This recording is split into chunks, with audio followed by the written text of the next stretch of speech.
नमस्कार मित्रांनो. अजितदादा अचानक आजारी पडलेले आहेत मित्रांनो. त्याचं कारणही तसंच आहे.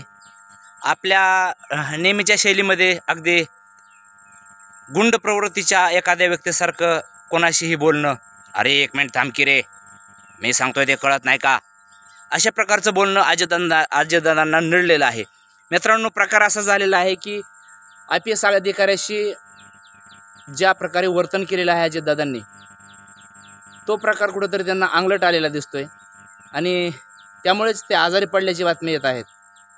गरिबाची मुलं अगदी 17-18 तास अभ्यास करून IPS अधिकारी होतात, उच्च पदस्थ होतात आणि या भ्रष्टाचारी नेत्यांच्या बोलण्यामुळं कुठंतरी त्यांच्या मनावर किती गंभीर प्रकारचा परिणाम होत असेल हे या नेत्यांना काय माहिती. फडणवीस यांनी त्यांना कुठंतरी रिपोर्ट मागवला आहे कुडू प्रकरणात जे घडलेलं आहे.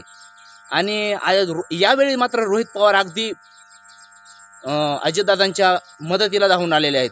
त्यांची ती भाषाच तशी आहे, त्याच्यामुळं त्यांना कुठंतरी मीडिया ट्रायल चाललेला आहे. अशा प्रकारचा पुळका रोहित पवारांना अजित पवारांचा आलेला आहे.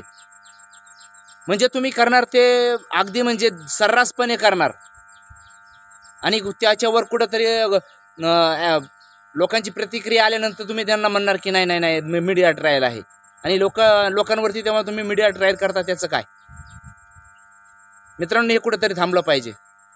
धन्यवाद.